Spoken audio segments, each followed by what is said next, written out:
Okay.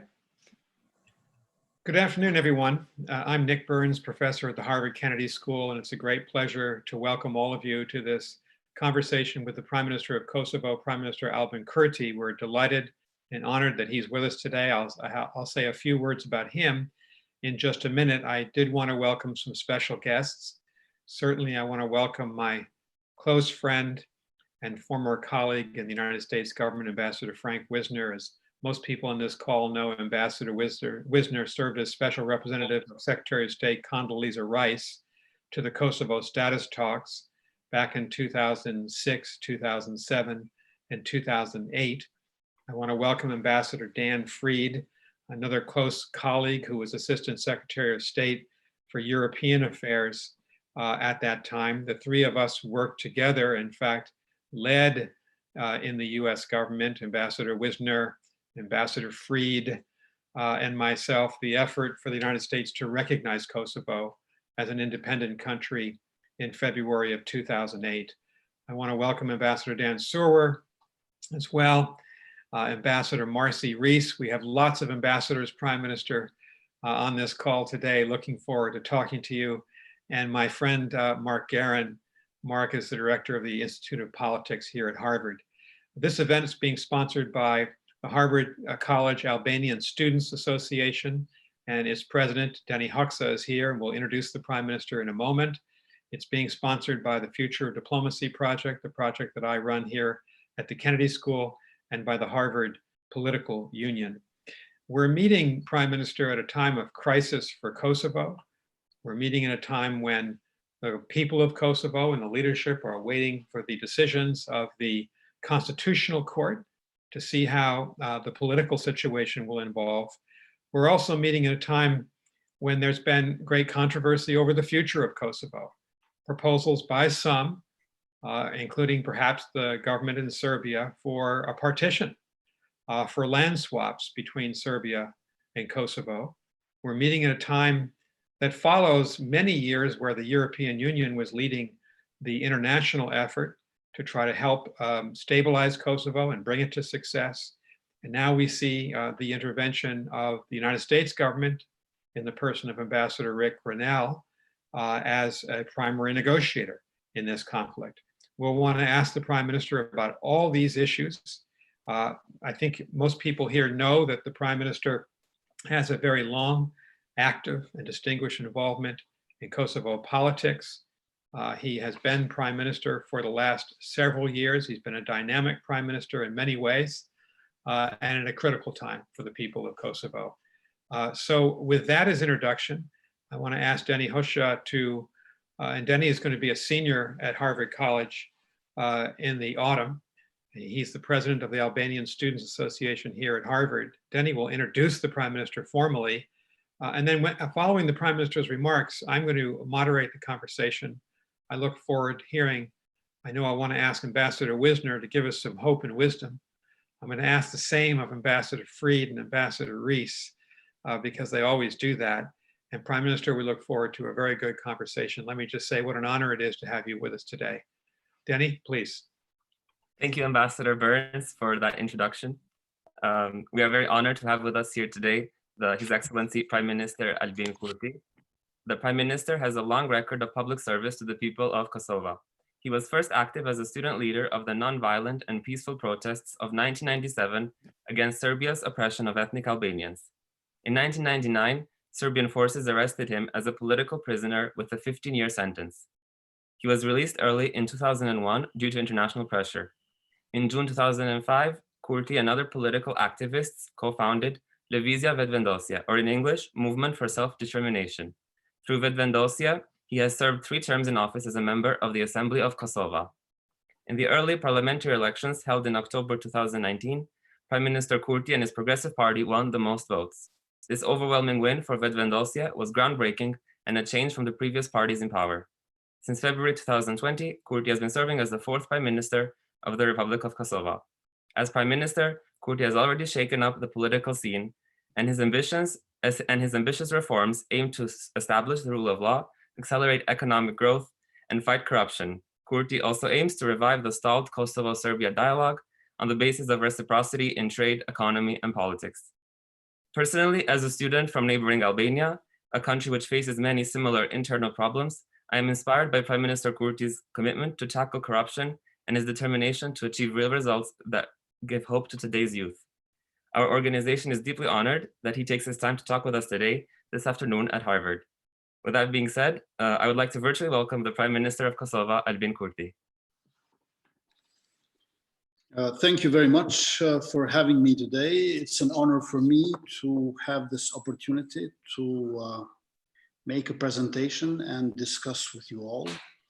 Dear Ambassador and Professor Burns, dear Ambassadors Wisner, Fried, Rees, Server, dear Mr. Hoja, dear Harvard students and alumni, and in times of virtual meetings and conferences, dear live stream watchers.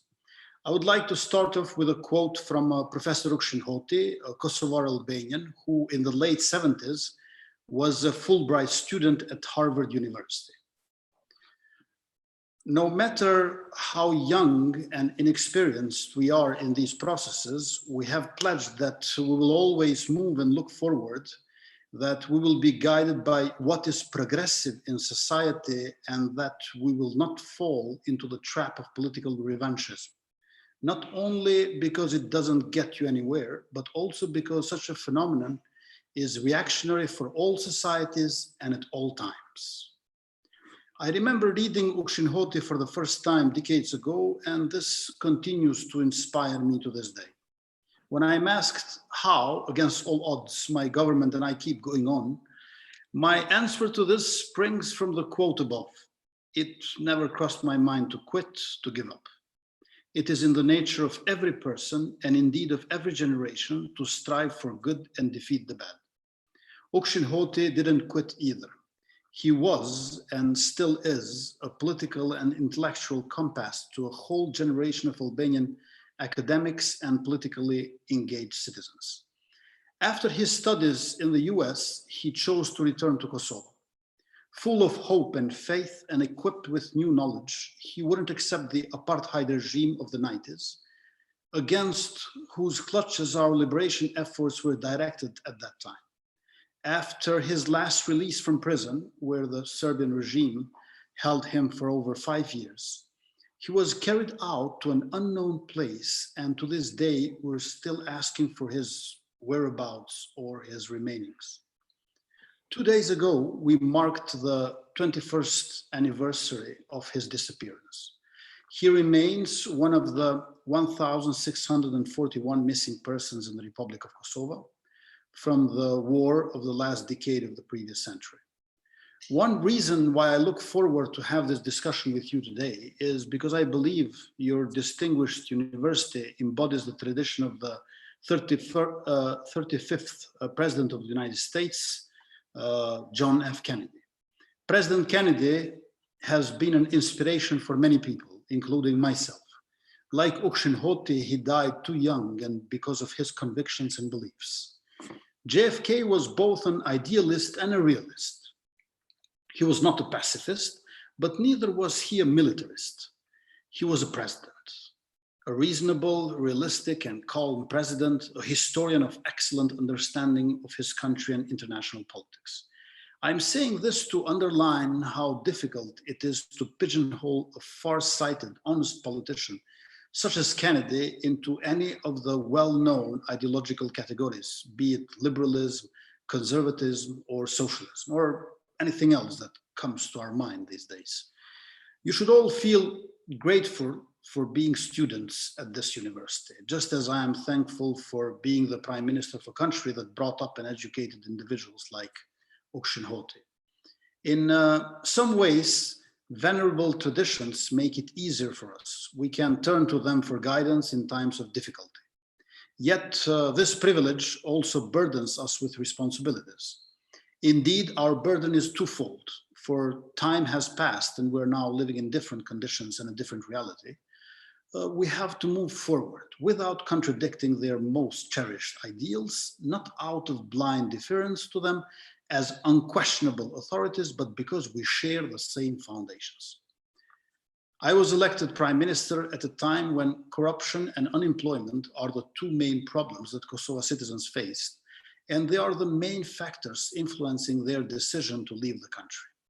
Right after the elections of the government, on February 3rd this year, without wasting any time, we started with our first anti-corruption and anti-organized crime policies, seeking to put an end to the misuse and loss of public money and to the abuse and extortion of our state. Since the very first workday of our government, we have taken considerable measures for the implementation of good governance, more transparency, as well as the fostering of conditions for economic growth and development. Our most important tasks require a lot of willpower and courage. But as a country, we never lacked human resources or the will of the people to work and build. The governing program of my government is organized around two main priorities, which are mutually interrelated. The first one concerns justice.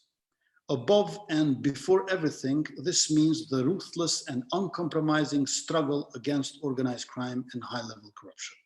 For example, all of our state-owned enterprises and corporations lose millions of euros due to mismanagement. That's why we have started replacing the boards of directors of these public enterprises with experts on these fields. This struggle is being carried out through the adoption of a new package of laws: the anti-mafia law, the confiscation of illegally obtained properties and wealth, a vetting process in the judiciary to continue with police and intelligence agencies. We have already created a team of legal experts who have laid the groundwork or a thorough transformation of our legal system. The struggle against the economic tycoons who have suffocated the potential for economic growth and development is one of the biggest challenges ahead of us. The second priority is jobs. Therefore, we are having a program with two J's, jobs and justice. So the second priority is jobs. In this area, there is a lot of work to be done, but I believe the most influential thing that would transform our economy is investments from abroad. We have the highest unemployment rate in Europe, but we have also the youngest population in Europe, all of which are fluent in multiple languages. At the same time, Kosovo has a quintessential geographic and cultural central location connecting the entire European continent to the Mediterranean, Middle East, and Northern Africa. As you know, these regions have the highest potential of economic growth. When you combine our anti-corruption effort, you start to see the environment, which is very convenient for progress, the ideal for sustainable development. So jobs and justice are the two main important concerns of mine internally. But as Prime Minister, I'm also determined to lead negotiations with Serbia in order to normalize our bilateral relations as neighbors. So we want normalization of Kosovo as a state and normalization of relations with Serbia. I do have the constitutional mandate, legal right, and political will to carry out this task. The dialogue must resume, but it must be well prepared and based on principles. That is a change from what we have had until now, which was a dialogue without principles. I have proposed a team for the dialogue, which would be led by myself as Prime Minister and would include the Speaker of the Parliament, the President, and one representative from each parliamentary political party, making a team of 10 of us. There are three key principles around which the new dialogue should be organized. First, no agreement without dialogue. Second, no dialogue with maps on the table. And third, no presidents around maps who pretend as if they are army generals in World War I. These principles are of crucial importance, and my government takes them as an undisputable foundation for an agreement with Serbia, whose final result shall be mutual recognition. In the Republic of Kosovo, we are in the midst of a unique historical moment. Many difficult challenges lie ahead of us. It will not be an easy journey. Our firm goal is to succeed. and not just to continue to fail better. The poet Rainer Maria Rilke wrote, "You are not surprised at the force of the storm. You have seen it growing." If I may share a piece of advice with you as young students about to embark on your professional journeys, and as a new generation interested in politics, I have always said that politics is the art of the protection of human dignity. For this, do not underestimate the power lying within you and the storm lying in front of you. Each and every one of you is part of the struggle for human emancipation with all its ups and downs. The political movement from which I come from started with 15 activists who kept this in mind. We were well aware of the storm ahead of us in our country, but we were also confident in ourselves and knew we had the power to tame it. It has now been 15 years since we began making history. So get your 15 together and make history. Don't get caught up in the storm. Thank you. Prime Minister, thank you very much for those elegant remarks. We appreciate them very much. We appreciate the messages. I hope the students have heard that last message about change and about dynamic change. I think there'll be a lot of people who want to ask you questions. In a minute, I want to call on Ambassador Wisner, who served with real distinction as the special representative of the Secretary of State for the Kosovo status talks, who worked very hard for the independence of Kosovo and for US recognition of it. I know Ambassador Fried, Ambassador Rees, and Damon Wilson. We were all together, all of us working for the United States government in the spring of 1999, when the United States and NATO intervened to help bring an end to Serb atrocities and to quiet the guns and to allow the people of Kosovo a measure of peace. All of us worked together in 2006, 7, and 8 to see that the United States would recognize Kosovo. And as it asserted its independence, I'm really proud to be with the people on this call today. And I wanted to ask one first question and then ask Ambassador Wisner and the others to ask questions.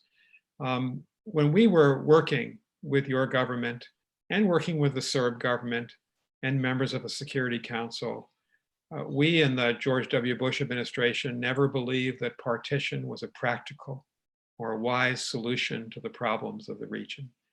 Do you believe partition is the ultimate aim of Serbia and perhaps even the ultimate aim of the current American administration? And if so, what is your argument against it? Thank you, Prime Minister. Thank you very much. 3 years ago, President of Serbia started to mention the concept called razgraničenje, delimitation. And within this Serbian word, the root of it is the word border, granica, razgraničenje, delimitation, like putting a new border with Albanians. And it is my conviction that back in 2017, he wanted to ring in the ear with more than a whisper to President Trump, because we know at that time there was very famous this so-called wall that President Trump was about to build with Mexico. And President Vučić wanted to resemble that by saying that, okay, I want to also build a wall or a barbed wire for that matter with Albanians. So Albanians and Serbs are separate once and for good. And I think the idea of dividing ethnically in the Balkans is something which actually led to wars. So if somebody proposes partition or these kind of separations on ethnic basis, that is not dialogue of peace and for peace, but that brings us back to the end of 90s when we saw all those massacres and atrocities and genocide. So first of all, it's not a matter of peace. Second is, I believe, racist, Because to say that we Serbs want to be on one side of the border and all Albanians on the other side, as if Albanians and Serbs are different species, they cannot live together, it's racist and it's unacceptable. For me as a Democrat, as a social democrat, as somebody who believes in human rights, is unacceptable. And this was possible due to the authoritarian mindset, which is growing these days, where president of the country in the Balkans, be that Serbia, Kosovo, or some other countries in our neighborhood, behave as if they are monarchs in medieval times, where territory of the state is land of the father. State is the house of the father. People are the family of the father. So this patriarchal mindset where fathers of nations can engage in land swaps, in territorial exchange, as if that's private property of their own. So it goes against republic, against democracy. And I think you cannot make a bigger mistake than that. Thank you, Prime Minister. Let me call now on my good friend, Ambassador Frank Wisner. Nick, thank you very much. Prime Minister, what a treat it is to see you again, and thank you for the privilege of being able to talk to you today. I wanted to follow the point that you just made and that Nick set the stage for, and that's your dialogue with Serbia. In your opening remarks, you noted as your third point of priority, you want a different relationship with Serbia. And you outlined not a strategy. So what is the strategy for achieving an outcome with Serbia? I would argue, if you're not going to go down the territorial road, which you have just expressed doubts about, there has to be other ways that you and the Serb government can come together to find that common ground you refer to. Is it economic? Are there economic measures you can take? Are there other ways to normalize relations? In short, what is your strategy, and how do you and Europe, which is a key partner in this, as well as the United States, work together to achieve it? Thank you, Ambassador Wisner. I think that it is legitimate to discuss about rights of the people and needs of the communities. So for Albanians and Serbs in Kosovo and in Serbia, but not in terms of territorial exchange. So let's discuss about jobs, about healthcare, about qualitative education, about how to link education system with labor market, because there's huge skills gap all over the Balkans. And we need US and EU together on board. I do not have any sympathy for all those Europeans who are anti-American, but I also must say for those Americans who are anti-EU. I believe in the transatlantic, so US and EU should be together.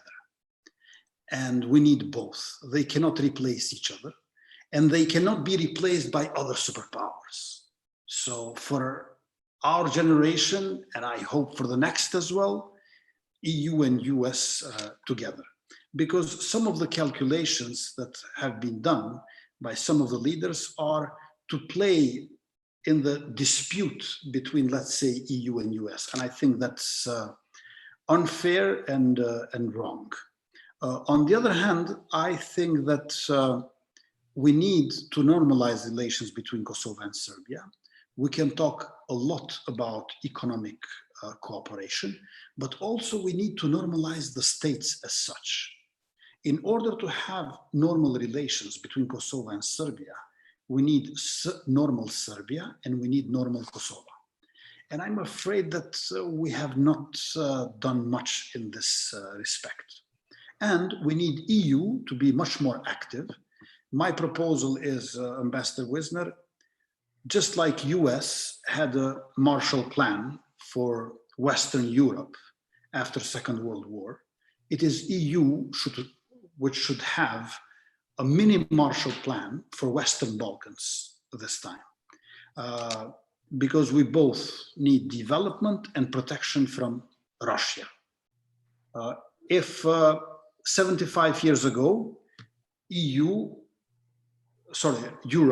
later on becoming EU, needed development, needed reconstruction and defense from Soviet Union. Likewise, now in Western Balkans, we need development, progress, but again, we need protection not only from Russian Federation, but from China as well. So whenever there is a vacuum of US and EU, it is Russian Federation and China trying to jump in. So in a way, I think solution is not difficult, but we should stay on track and not engage in different kind of dangerous adventures, which could bring us back to conflicts. Prime Minister, thank you very much. And I'm happy to bring Ambassador Wisner back into this conversation. I did want to recognize my friend, Ambassador Dan Fried, as well. And for all of you who are participants in this event today, you can write your question into the Q&A box, and I'm going to be calling on people in just a minute from the Q&A box. Or you can go into participants, raise the blue hand button, ask to speak, and we'll allow you to speak, and of course, welcome you to speak and ask your question. But first, Prime Minister Dan Fried, Ambassador Fried, was Assistant Secretary of State for European Affairs during the time when the United States recognized, as did so many other countries, Kosovo as a leading figure in that effort. Dan. Prime Minister, it's a pleasure to see you. I'm glad we did what we did. That is, we in the Bush administration, with help from a lot of Democrats, pushing the EU to jump with us and recognize Kosovo. I wish all of the EU countries had done it. But when we had the choice of whether to push through or wait, we decided to push through. I'm glad we did. So you've half answered the question I was going to ask, which was a follow-up to Frank Wisner's. The theory we had back in 2008 was that the way to solve the conflict between Kosovo and Serbia was to have them both join the European Union with the condition of membership the condition that membership be simultaneous and that it be linked to a complete settlement of all the bilateral differences. That was the theory. It's a good theory. I think it still works, but as we've seen, the EU has a lot on its mind. It's not as confident as it was. I should say, maybe not, the United States isn't either, but the EU is not seemingly in the mode to bring in new members. There's opposition. There are also forces that insist within the EU and in the Commission that are pro-enlargement for the right reasons.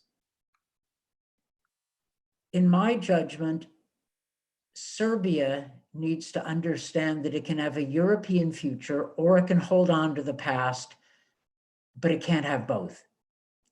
And for that to work, Serbia has to have a European future, the real prospect of membership.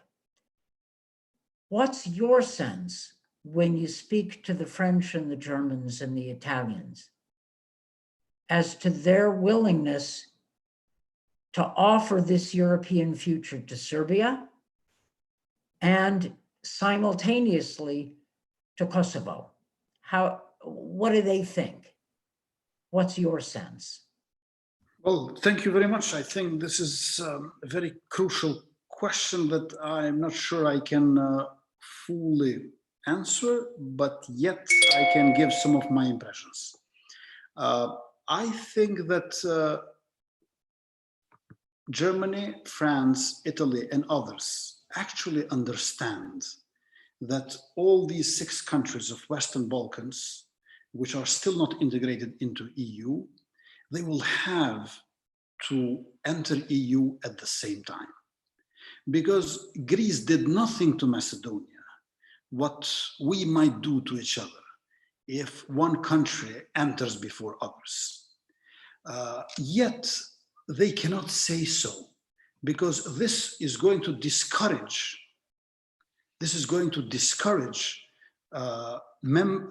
Western Balkan countries from a merit-based process towards European membership.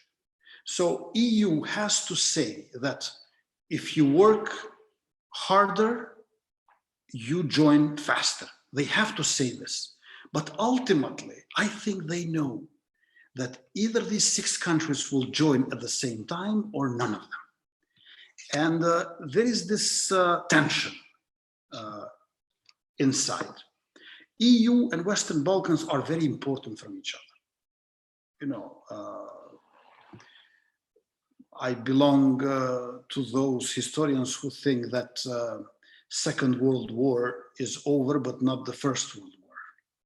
So, and it started in Sarajevo, as we know, in 1914. So it is very important to understand that these six countries have to be included into EU, let's say, in 10 to 15 years' time at once.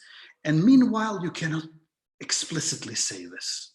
What we need is a sort of initiative inside EU, which is going to come up with a number like 2030 or 2035, in order to serve as a magnet for all the countries and to join EU. On the other hand, EU has to defend Western Balkans together with US from Russian Federation and from China. And I think that this is not being done as it should. You know, 18 million people are all together in these 6 countries.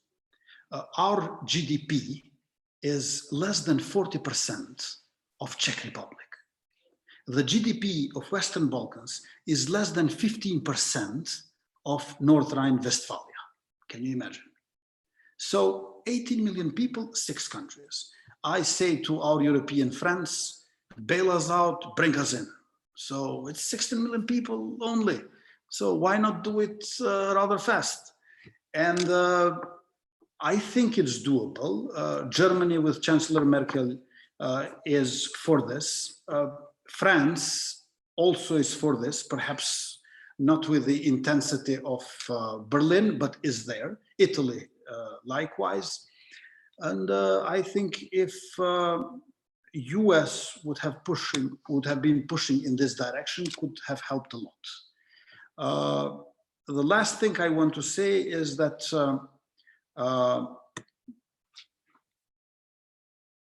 I remember in the 90s, economy was the most important thing in EU.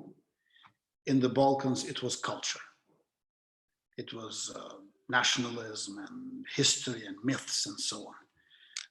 In the Balkans now, economy is the most important. People want jobs. Maybe culture has become the most important in EU now. We have switched. But in the Balkans, there is no more fuel for war machinery of any leader who wants to engage in land swap or in new conflicts. That's why whoever comes with this initiative for inclusion of Western Balkans into EU might not have the support of all the leaders, but the support of people for sure will be there. Prime Minister, thank you. We're now going to alternate some questions from students and participants, and then I want to go back to Damon Wilson and Ambassador Rees. I know Will Schrepferman has a question. Will, do you want to, if Erica will unmute you, do you want to ask that question? And this question about Prime Minister is about the recent change in the American policy towards Kosovo, which seems to diverge from that of the European Union. Will Schrepferman. Hi, yeah. I'm Will Schrepferman, rising sophomore at the college. And with regards to the recent moves from Ambassador Richard Grinnell in Kosovar politics. What do you think is motivating the Trump administration's shift in policy from what was a previous bipartisan United States consensus, and also differs from what you're seeing from Germany, France, and other EU countries? First of all, I think that President Trump, it's my impression that represents the victory of a stream of political concern in US, that if in 20th century the main rival of US used to be Soviet Union, in this century it is China. And when President Trump met President Putin in Helsinki, I remember that resembled to me like President Nixon meeting Mao in Beijing, in the sense that considering that you have to create some links with others, but not with your main adversary. And I'm afraid that that has been used by President Putin, that he met with President Trump in Helsinki, and now some of his ambitions for Eastern Europe can be resurrected. I don't think that President Trump was into this at all. He was very much focused on the rise of China, which for me, it's not unreasonable. But on the other hand, he was not, I think, fully aware how President Putin is going to abuse this in Eastern Europe, namely trying to break EU and strengthen Russian influence in Western Balkans. We had, in the last 3 years, 2 failed coups d'etats organized by President Putin, one in North Macedonia and the other one in Montenegro. They both failed. And now they want third round, either in Bosnia and Herzegovina or in the Republic of Kosovo. So this is a very important element to understand, that President Putin is trying to use the new space that he thinks he has by the fact that now US is much more preoccupied with the rise of China. Secondly, Ambassador Grenell, a special envoy of President Trump, is doing a lot of pressure for a quick deal between Kosovo and Serbia, for a quick fix, for a snap agreement. So it is my impression that Ambassador Grenell means no harm to Kosovo or Albanians. He just wants to do it fast. And when you want to do something very fast, you don't have much of historical considerations. And also you tend to make more pressure on the weaker side because you want things to be done within weeks or months. And there's a certain rush from the side of Ambassador Grenell, which he sees as a historical chance to produce an agreement without caring much on the content of the agreement or the implementation of it, but rather focusing on the signatures below the text of the agreement. So he wants signatures from Pristina and Belgrade, and that is the main goal. But I am worried for his approach. I think he wants it to do at the latest in September. That's why there is tension in Kosovo and in our surrounding. I remember in October, he told me that he wants to have agreement by February. And now I hear that he wants to have it by September. It's an electoral year in US. It's an electoral year in Serbia, in North Macedonia, in Croatia, most probably in Kosovo as well. And we should not rush. I am for dialogue with steady principles and well prepared. with US and EU mediating. When US is there, you have mediation. When only EU is there, you have facilitation, because they cannot say that they mediate, because there are 5 non-recognizers. So that's why we need both US and EU, and it is of crucial importance to make clear to all engaged, including Ambassador Grenell, that we also need an agreement, that we also need dialogue. But if we could do something during this year, it doesn't mean that we can do everything. And that is not because of us, Kosovo and Albanians, but because of Serbia, as we know it, since they never really faced their own past. All the crimes in 4 wars that they have launched, they never really faced their own role into those atrocities. And for over 150,000 non-Serbs being killed by Serbian police and army throughout the 90s, you don't have even 150 people behind bars. So I think it will take time, because after assassination of Prime Minister Đinđić in 2003, the old guards of Milosevic and his clique has been back to power. They have perhaps changed to some degree their methods, but that's due to circumstances, not due to the change of their character.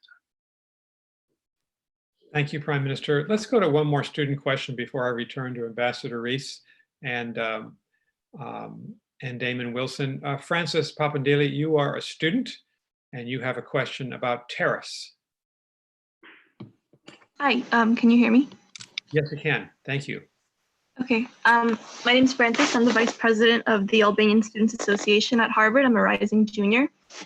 So my question is, on April 1st, you announced that Kosovo would be lifting the 100% tariff on goods from Serbia. And you talk a lot about the idea of reciprocity and basing future trade on this reciprocity. So how has the change you made on April 1st made a difference in Kosovo-Serbia relations? Thank you. Before April 1st, we lifted 100% tariffs for raw materials coming from Serbia as a sign of goodwill from our side. Since April 1st, we lifted the 100% tariff for all goods from Serbia and Bosnia and Herzegovina. And we started to implement reciprocity principle regarding trade when it comes to sanitary and phytosanitary and veterinary documents. We will continue with other elements because we think that reciprocity is a healthy, constructive principle of good bilateral and neighborly relations. We are going to continue with this until 15th of June, and then we are going to evaluate what were the benefits and what went wrong. And the import from Serbia is not as big as it used to be. However, we are focusing now on managing this pandemic COVID-19, but also strengthening our own local producers. So we substitute some of the imports and we increase our export. Serbia didn't like reciprocity. Unfortunately, Ambassador Grenell came out against reciprocity because he was telling me all of the time that I have to lift 100% tariff, and I did that. But I said that I'm going to replace this with reciprocity principle, and he said you should drop reciprocity as well. And I said, you know, also President Trump used to say on many occasions that reciprocity is his most favorite word. So reciprocity is something that we cannot abandon without giving up on our integrity, subjectivity, and dignity as a new state. I think now people got accustomed to that. and it's working well. However, there are many other elements of reciprocity that we still did not endorse. For example, university diplomas of those who graduate in Serbia are recognized in Kosovo, but not the other way around. We have many Albanians in Preševa, Bujanovce, and Medveđa who graduate in University of Pristina, but they cannot become teachers and doctors in Valley of Preševa. So together with EU, we hope to fix the remaining issues. We don't see reciprocity as a mean of retaliation, but as a concept which derives from equality as value. We feel discriminated, we want to be equal, and we say reciprocity as principle. Thank you very much, Prime Minister. I want to call on Ambassador Marcy Rees. I think, as you know, Prime Minister, Ambassador Rees served as the United States Ambassador to Albania, and is a longtime expert on the Balkans. Marcy. Thank you. Mr. Prime Minister, it's an honor to be with you today and to see you again. You mentioned the youthful quality of the population of Kosovo. It is the most youthful population in Europe. And it's also the case that in a negotiation that you would undertake, that the country will have to accept what is agreed. Is that you were once a student organizer? Is the population interested in these negotiations? Is it still interested in integration into Europe, or have other preoccupations taken over? Thank you, Ambassador. You again.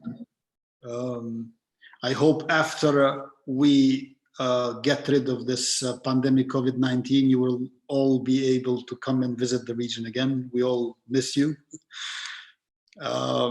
Kosovo has a young labor force that can easily adapt to the needs of the market. The average age in our country is 30. Most of the youth speak languages that are most spoken in the European Union. And I can without a doubt say that the most common foreign language that they learn and know is English. 96% of Kosovo households are currently connected to the internet. 81% use internet every day. Our young workforce has the technological capabilities to do complex data analysis and web development, but we need investments for that.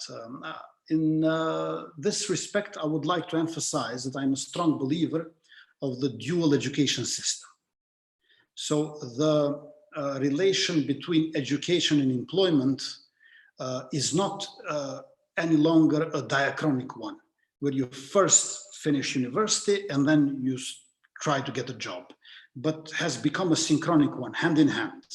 So vocational schools, this apprentice, these links between education and economy, where students spend, let's say, 3 to 4 days at schools and 1 to 2 days in factories or in business, in like service industry, etc. So I think this could help us prevent migration of youth. Youth is migrating to EU, mainly Switzerland and Germany and Austria, but also London and Scandinavia. So we need to have them here, but for this purpose, we need to create a bridge between education and employment. Youth are not much interested about relations with Serbia and future negotiations. Of course, recent history is traumatic because everybody has someone in the family who has been killed or missing or beaten by Serbian forces during the 90s.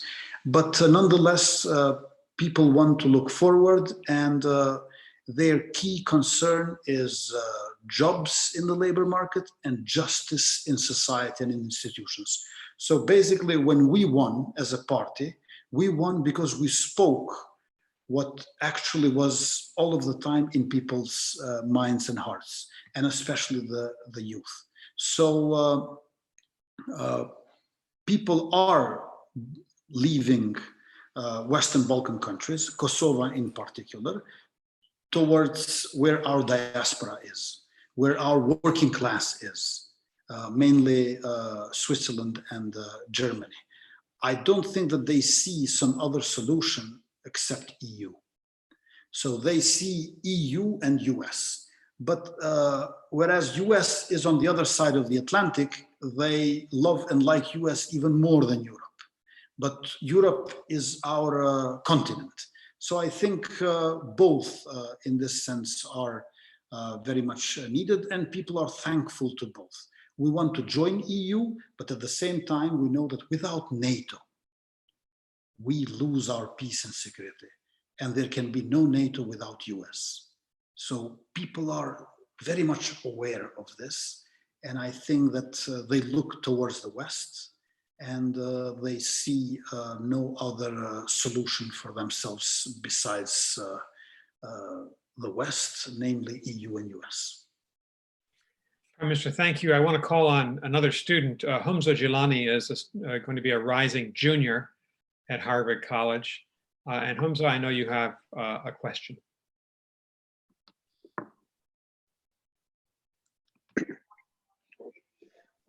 Hello, can you hear me? Yes, we hear you fine. Thank you. Oh, great. Thank you so much for being here and chatting with us, Prime Minister. My question is about sort of Kosovo's broader religious identity as a largely secular state with a Muslim majority, and how that kind of impacts its engagement with the EU. And we're seeing sort of a far-right shift where kind of the idea of an Islamic presence in the EU, regardless of how secular it might be, is kind of turned off to a lot of different, more far right-wing actors in body. So how has Kosovo maybe downplayed or played up its identity when interacting and negotiating with the EU? And how has perhaps its religious identity influenced those negotiations? There are prejudices when it comes to Kosovo, but these are located among right-wing extremists who, even when they know the truth, they continue to say lies because they use what can be utilized for their like unquestionable truths. Kosovo is a secular state and society. Albanians in general, they have 3-4 religions, and we always had with each other more than tolerance. We had coexistence and cooperation. Our imams and our priests, they are together on so many public events and different kind of non-religious occasions. It might have been used by right-wing extremists, but I think that we are such a secular state and society that they couldn't really lie anyone else besides the fact that they cannot lie themselves. You know, it's everybody knows that Kosovo is a parliamentarian democratic republic without specific religious identity. Thank you, Prime Minister. I want to call on Emmet Halm. Emmet is a undergraduate at Harvard College. He has a question on NATO. Emmet. Yes, thank you, Mr. Prime Minister. My name is Emmet Halm. I'm an undergraduate at the college. My question is, at a time when U.S. foreign policy is becoming more insular, questioning the importance of NATO and other international institutions, what would you say to the next generation of U.S. foreign policy leaders here at Harvard in regards to the Western Balkans? Thank you. EU as a project has 3 main pillars, I believe. First is peace with and through anti-fascism. Robert Schuman on 9th of May 1950 made his famous declaration on the 5th anniversary of victory over Nazi Germany, launching the project of EU as project of peace. And that was done in contrast to Munich Conference 1938, namely former British Prime Minister Neville Chamberlain and Peace at Our Times, which basically showed that if you make peace with fascism, you get a world war. And if you make peace through anti-fascism, you can launch a project like EU. This is the first pillar. Second is continental European welfare state. It's very important to combine economic growth with social justice. And third one is NATO security umbrella. So without NATO, you lose EU as well. And if we lose EU, the winner is Russian Federation.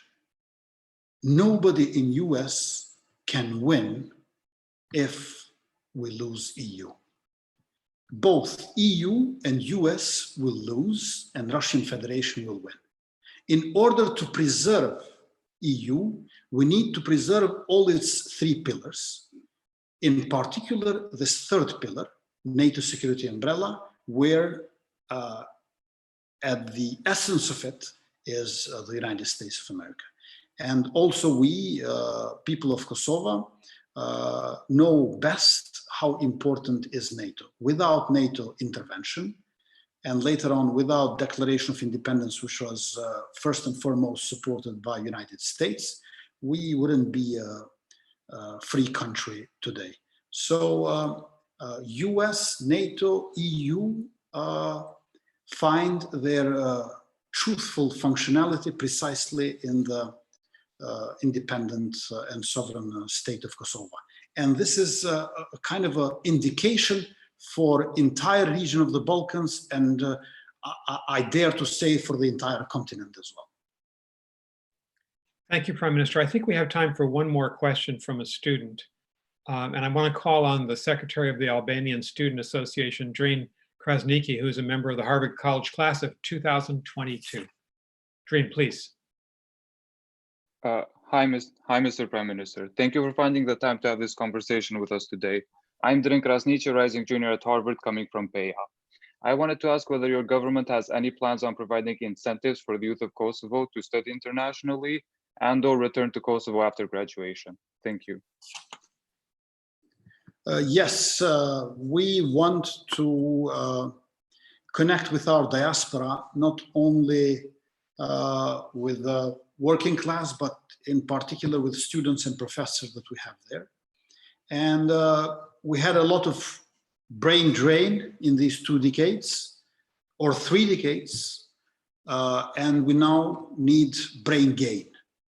And we would like to launch in the near future this project where for 6 months or 1 year, students from Kosovo who study in United States could come back and do internship in state institutions, in publicly owned enterprises, in different independent agencies, and at the same time perhaps write their dissertations, like master degrees, and then at the same time contributing to our democratic state building, because civil servants, public administration, we need some work organized around American and European ethics, Western ethics. And we believe that for the organization of the state, this is indispensable. Prime Minister, thank you. I know that you're busy. You have a lot to do. We'll have to conclude the proceedings, but I wanted to thank the Albanian Students Association and Dani Hoxha in particular. I wanted to thank the Harvard Political Union, the Future Diplomacy Project. I wanted to thank my distinguished former colleagues in the United States government, Ambassador Wisner, Ambassador Fried, Ambassador Rees, and I hope in the future, Ambassador Damon Wilson. And Prime Minister, I want to conclude on this note. You noted, I think, quite correctly that the United States is now focused first and foremost on China and the strategic problem of China. I think that's true, but we're still focused very much on Europe. Europe remains, and Damon knows this from his brilliant association. Well, Jamin's the vice president of the Atlantic Council. That the European Union is the largest trade partner with the United States. That the European Union is the largest investor into our economy. And the greatest number of American allies in the world are the NATO allies of Europe and of Canada. We're still focused on Europe. We believe in a Europe that's whole and free and at peace. That was the vision of George H.W. Bush and Helmut Kohl and Francois Mitterrand and Margaret Thatcher 30 years ago. We want to work in concert with the EU. We Americans believe that the European Union is our great partner, not a foe and not a competitor of the United States. And we want to see a future Kosovo that is a member of the United Nations, that is recognized by all countries in the world, that has secure borders, that has not been forced to trade its territory for short-term political gain, that is truly independent and truly at peace.